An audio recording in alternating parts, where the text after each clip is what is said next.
The 14-year-old boy approached the bank of Pelican Creek with caution. Standing on tiptoes, he was able to see over the edge to the water. The water was clear and coming over his shoulder.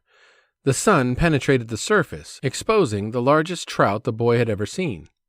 With his heart pounding in his chest loud enough to scare the fish away, he quickly set up the steel telescoping fishing rod and put a night crawler on the eagle claw hook.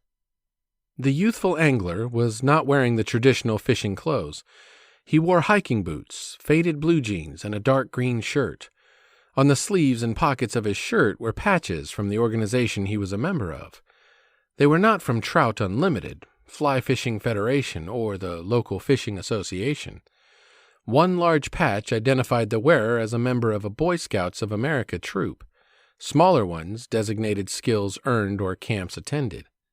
Pelican Creek in Yellowstone Park is several hundred miles from the boy's home. Standing behind and encouraging the fisherman is his scoutmaster. Scoutmaster Hap Glad had encouraged and helped him earn the money to join the troop on their summer super activity, 10 days of wilderness camping and fishing. Getting ready for the excursion was an event in itself. Camping, cooking, first aid, and swimming skills were taught, learned, and demonstrated. Merit badges were earned and advancement in rank achieved. Saturday night fundraising movie tickets were sold, newspapers were collected, donuts delivered, and lawns mowed and raked. The money was earned. How to work was learned. Now, wearing the badges of achievement on his chest, the young man is about to attempt to catch a fish almost as long as his arm. Knowing if he gets too close the trout will spook makes the boy stop 10 feet short of the water's edge. He doesn't want to cast his shadow on the water. His arm is shaking so much he can barely throw the rod. The cast is 6 feet too long. Before he can retrieve the bait and throw it again, the fish turns and eyes the night crawler. It is evident the trout can see the worm in the clear water. Scouter Hap Glad coaches from the rear. "Don't move," he whispers. He had been coaching the scout for several months, helping him raise the funds and earn the awards. Shorter overnight hikes in the mountains and camps on the lakes were taken. The young man is now at home in the woods sleeping in a tent, and comfortable eating his own cooking from a campfire.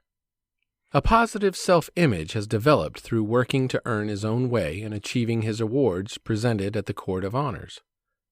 Every muscle in the boy's body is tense and tight. The fish sizes up the bait for what seems like an eternity. Its tail and fins move, keeping it sideways in the creek's current. Slowly, it moves forward about 2 feet and then stops again. The once pounding heart of the scout seems to also stop. Then, the fish makes its decision. With a burst of color, the trout charges the bait like a lightning bolt. This is why the boy had hiked 8 miles with his heavy pack. Why he had spent nearly every Saturday for 5 months raising funds. Why he worked so hard to learn outdoor skills and fishing techniques. In a fraction of a second it was over. Taut nerves and youthful impatience caused the young angler to set the hook before the strike was complete. The bait and hook came out of the water empty. The fish, now knowing something was wrong, headed for cover. What his scoutmaster told the disappointed boy is lost to memory. What is remembered are the lessons and the love for the outdoors retained. I know. I thank God for leaders like Hap Glad and for the Boy Scouts of America. I am grateful for fresh air, for forested mountains, for camping, for fishing, and for other outdoor activities. I hope every boy can belong to a scout troop and have a scoutmaster who cares and teaches. That was the last time I set the hook before a fish took the bait.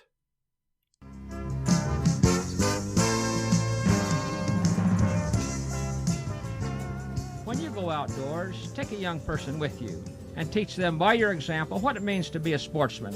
Behind the wheel or in the boat or on the road or in the lake, take the high trail and practice ethics of fair chase. Goodbye and good luck. May God bless you in the land of the midnight sun, and may your days be happy and long in Alaska's outdoors.